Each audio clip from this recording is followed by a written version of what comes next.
now. Thank you so much for tuning in to another awesome episode. Today we have in the studio with us Tami Vandenberg, who is what do I want to say about this lady? She's a phenomenal businesswoman here in the city. So we're going to be talking a little bit today about women in business, and we're just going to build on that conversation. And so I hope that what we share with you on today will be something that inspires, will be something that empowers or challenges you into learning how to live your best life in life now.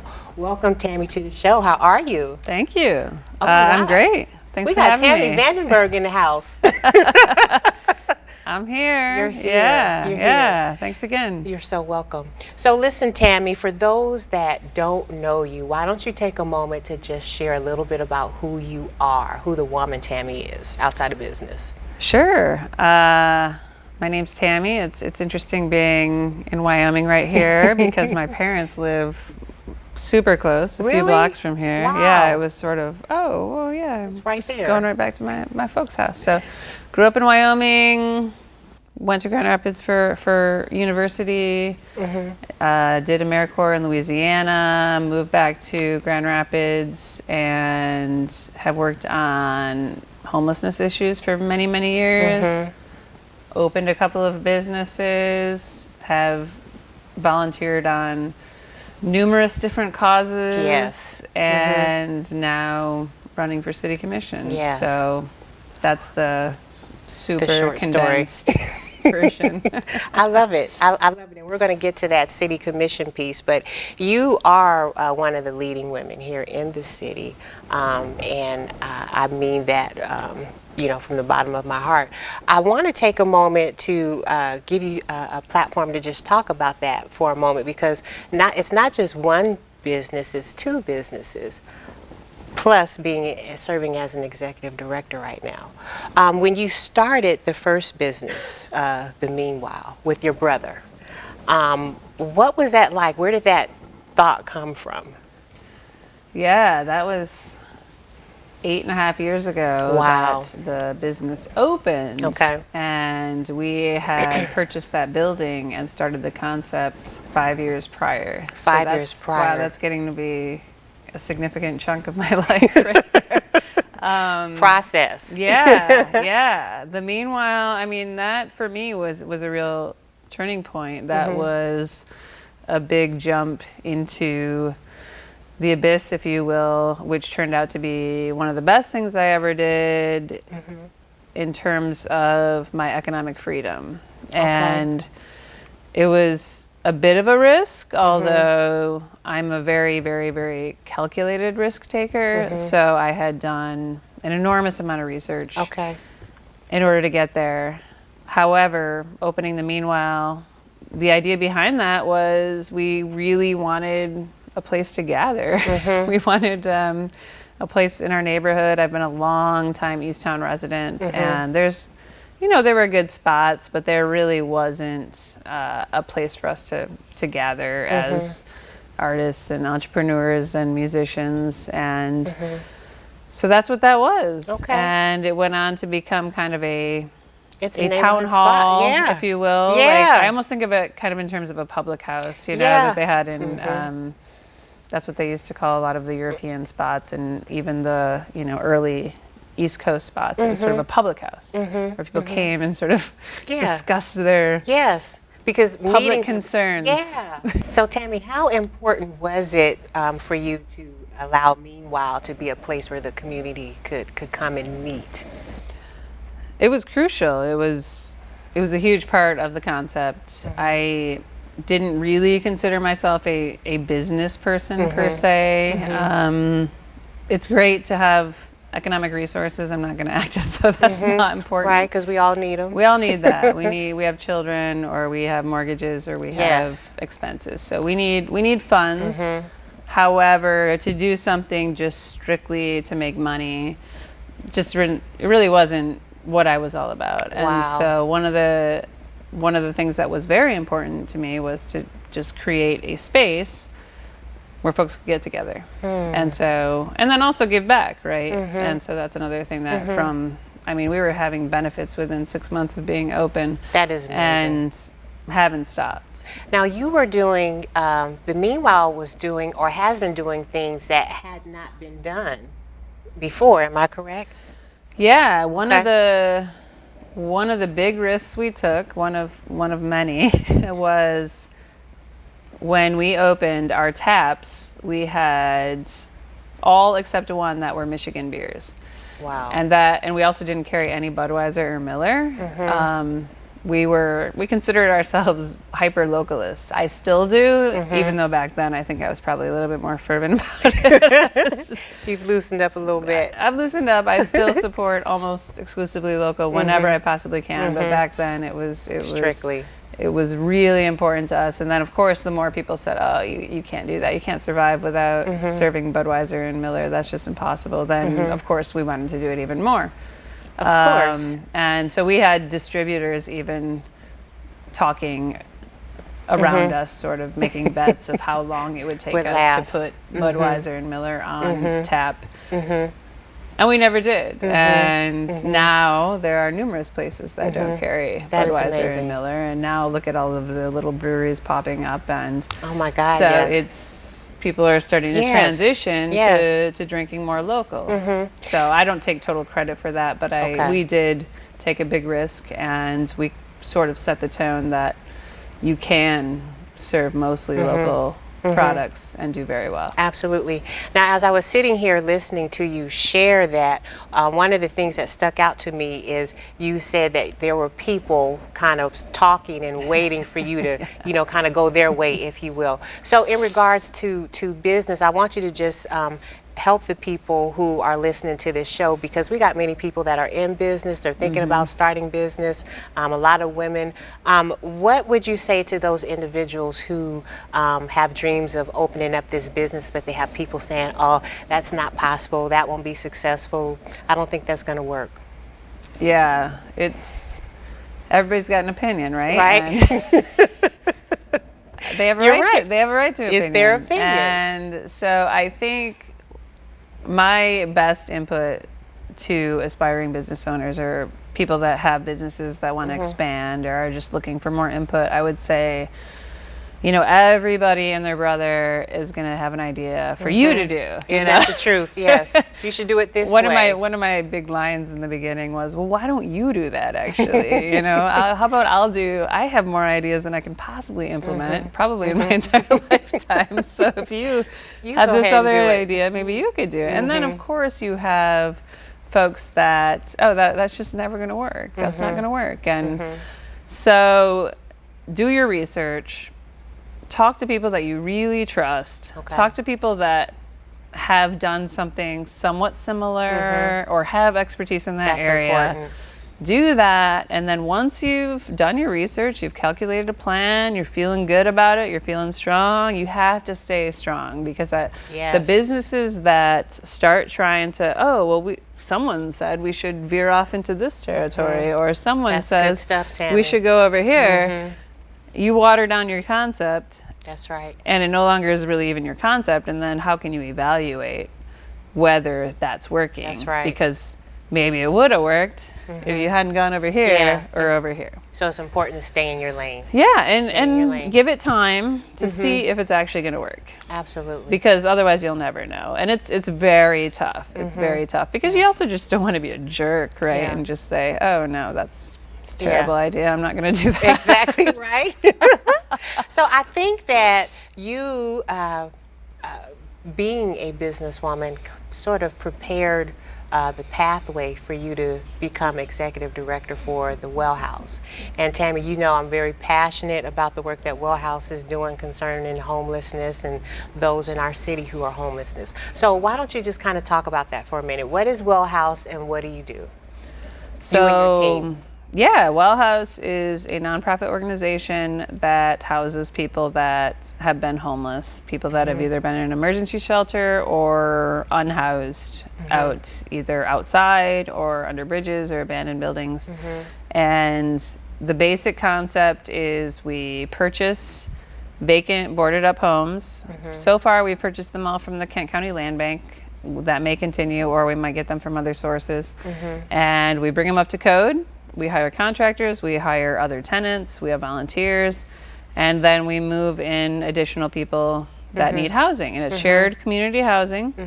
We also grow food on all of our lots. Yes. And we currently have 13 homes. 13 homes. And 6 vacant lots to grow food on. And we are just expanding. We had 3 houses 3 years ago, and so now we're at 13. And that is my amazing. hope is that we'll be able to continue growing very, very quickly. That is amazing. Now, is there any, outside of being homeless, is there any other particular criteria that one? The only other major criteria is this is permanent housing, so there is rent that needs to be paid. Okay. For one individual, it's $275 a month, which covers everything. Okay. We do have employment available for people once they move in, if they need additional income to cover that. As you add family members, it's a little bit more.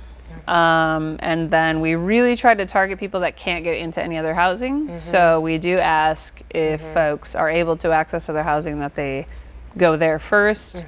And if they're not qualified, then come back to us, because we are still very small. We're growing rapidly, Yes. but we're still small, and we really want to keep our rooms for people that can't access anything else. You know, I want you to give some statistics in pertaining to our city in that regard. But one of the other things that sticks out to me that I love about Wellhouse is families, because there are some shelters here in the city that, you know, for whatever reasons, families are separated, but families stay together at the Wellhouse. Yes. Talk about that. Yeah. So in terms of families, we've been partnering with the Kellogg Foundation to get families into housing. And actually today we received a certificate of occupancy for our latest family house, which is a massive, beautiful, historic house, which we will be able to have 2 families of either 5 or 6 people in each family, which is a giant need. And again, we're not trying to reinvent the wheel. There's lots of great housing organizations. We're not trying to do what everybody else is doing. We're trying to fill in some gaps. And so a gap that I saw over many years is that families, if they do not have permanent housing for a long period of time, will be separated, whether that's, okay, men over here, women and children here, whether that's women and children here, but your 14-year-old male child needs to go over here. Yes. Or if you cannot secure housing for long enough, then all children go into foster care. Yes. Which is just incredibly traumatic for families, for parents, for kids. And so we, again, target families that are most likely to be separated. Okay. So, yeah. That's amazing. Yeah.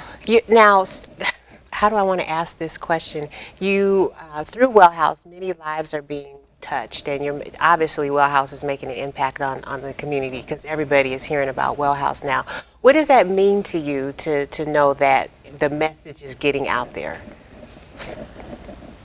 It's fantastic. What we're doing at Wellhouse was based on, again, a dozen years of working within the homeless system and doing research. And the most important research was actually talking to people living on the street and people living in shelters. And they had incredibly insightful input into solutions to homelessness. And so everything we do at Wellhouse is based on over a decade of time that I spent talking with people on the street. And so, of course, there's all kinds of folks that say it's not going to work. Here we go again. Terrible idea. How are you going to fund you're it? Put somebody with a drug possession felony into a house. They're going to destroy it. They're going to burn it down. Everything under the sun. And so I said, okay, well, let's try it. Let's try it. Let's try it. And it's really been total opposite. It has. We have moved 93 people off the street since 2013, and 90% plus have not returned to homelessness. Once we get this house we finished today, another 10 folks in there, we will have broken 100 people. That is and that's, and with, not a lot of money. So when people come to me and say, oh, this homelessness issue, it's too much. We can't solve it. It's just too complicated. It's just too No, it's not. It We is can solvable. do it. I'm not going to act like it's been easy. I'm not going to act like it's been a cakewalk, but it can be done. It can be done. Yes, I believe that. So now that has led the way into you running or putting your hat in to for Second Ward City Commission. Yes. Ooh, well, that's like major, Tammy. It is. It is. Yes. So basically, there is a seat open on the City Commission right now. There's a vacancy because Mayor Bliss still had 2 years on her term. And so I had people within the Second Ward where I live come to me and ask if I would apply. I think a lot because of my small business Your track record. experience, and then a huge key, having your own funds from your own source really kind of allows you a lot of freedom to say what you want to say and say what needs to be said in certain scenarios. Oh, that's rich. And so that has kind of brought me to the point where people say, we'd really like you to do this. You don't really seem to be dependent on any certain group. And you also have owned a business and you've worked on housing and you've worked with everybody from the mayor to somebody at Mel Trotter to lots of different folks in between just in the last week. And so after a lot of thought, I said, okay, I'll put my name in the hat, if you will. And here we are. Here we are. What are, outside of home, well, I know Tammy. Tammy's my sister. I love her dearly. But outside of homelessness, what are some other things that you're passionate about as you think about taking on this next chapter in life with Commission? Yeah, beyond housing, which again is very much solvable. I would say equity. We've talked a lot about equity. We know that we have a problem with equity in this city. Now, for those who may not understand what you're talking about, define that a little bit. Yeah, so this city is seeing tremendous growth, right? I mean, look at downtown. It's thriving. Compared to, we were just talking about this earlier tonight, in the 80s going downtown, just like tumbleweeds, you know? So we've seen just dramatic tremendous change. growth. And the neighborhoods, lots of different businesses popping up, breweries, the arts are really taking off. So there's just so much good happening. And yet certain groups have not benefited. And women disproportionately are not necessarily accessing this. People of color are not necessarily experiencing these gains. Absolutely. And that's not to blame, any one person or any one entity, but that is to say, look, if we really want to be a world-class city, which we're becoming, we need to have everybody. We need everybody at the table. We need everybody. And we don't want to end up on these Forbes lists anymore where we're second to last. Yes. For the Black community. Yes. Economic opportunities. And so, so I want to look at real strategies based on research and evidence and based on input. Again, looking to the people for input. Because that's where the answers are if we are willing to listen. Tremendous wisdom and wealth and just a wealth of information on how to solve problems within communities. Imagine that the people experiencing the problem might have an idea. They just might. That would help solve that problem. Right? Yeah. So that's a big thing. And then just economic opportunities. Like I said, I'm grateful for the success my businesses have had. But I do, based on the number of requests I get to come speak about being a woman in business, leads me to believe that there aren't very many of us. It's like, can you get somebody else? I just donated a bunch of time last week to talk to all these groups. And so for women too, it's okay. We need exponentially more women on this bench of business owners to help bring up the next group. You're exactly right. So. Just off the top of your head, Tammy, what do you think, what is a seed that you could sow out there into the audience as maybe a solution to that particular issue right there, women in business? I think what I would throw out there is it's almost more of a risk to leave your economic destiny with somebody else. Oh, wow.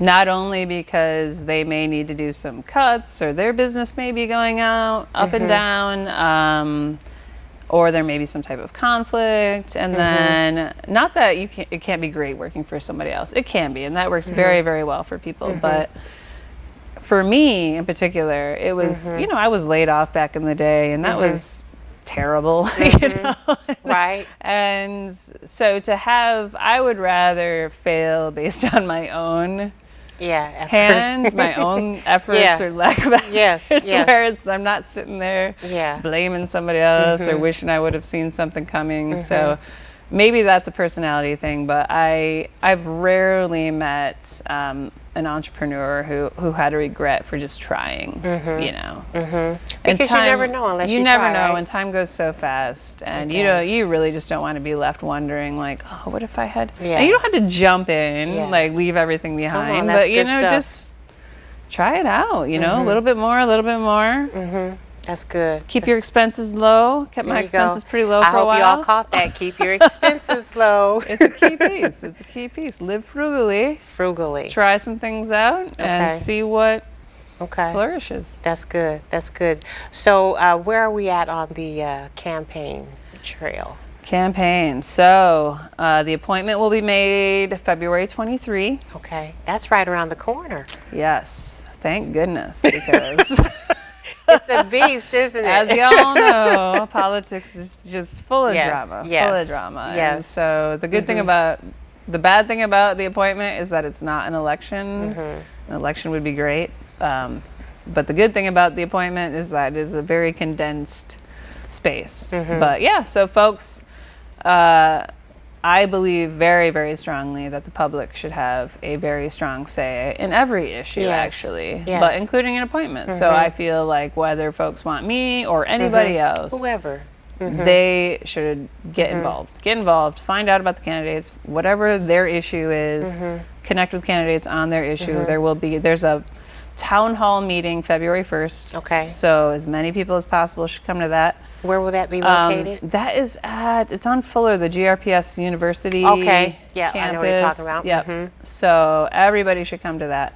It's all on the city's website. Okay. But get involved. Get involved. Especially if you're in the city, and then especially if you're in the second ward. This person will represent you, whether it's me or somebody else. You want somebody that's on the same page. I love what you just shared, and as I've been sitting here listening to you, that's really been the theme of our conversation. You've been saying, talk to the community, talk to those people who are out there, because they are the ones with the answer. So I think you just shed a lot of light for people, because sometimes when we're in business or we want to start whatever this nonprofit is or whatever it is, sometimes we can have a mindset where we think we know what's going to work. And really it might work, but maybe we might need to tweak it. So we need to go out here to these people who we want to provide service to, or a product or whatever, and see what they think. Yes. That's cool. I love it. I love it. So listen, as we get ready to bring your time to a close, look over there in that camera and tell people where they can go for more information concerning the campaign, or where can they go for the Meanwhile or Pyramid Scheme or Wellhouse. We'll just give them everything. So many. Okay, for the campaign. Maybe you got a one-stop shop site. I should. For the campaign, Tammy 4gr.com. For the Pyramid Scheme, pyramidschemebar.com. Wellhouse, wellhousegr.org. Don't go to the Meanwhile's website. There's nothing there. We're more of like a word of mouth kind of establishment. I think we bought like one advertisement ever. People they just go there. That's the best advertisement you can have. Just go. So check us out. I love it. I love it. So, you've touched so many people's lives through all of the things that you're doing. And, I love reflective questions. So I'm going to ask you this as we get ready to close out.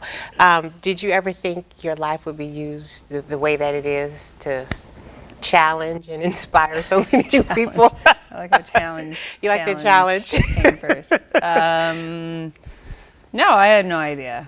I absolutely no idea. No, every day you set out to do one thing and then things are thrown at you, and then you start to see that you might have a skill in one area or another, and that's something? yeah, and at some point I just kind of realized that I had some leadership qualities, and so it took a while, to kind of that's good. cultivate that and become comfortable with that. Sometimes what turns out to be your path is not something you're comfortable with, but you can't fight it. You gotta just go with it. Okay, I need you to say that one more time. That was good. Yes, because you do try to fight it. The path is clear.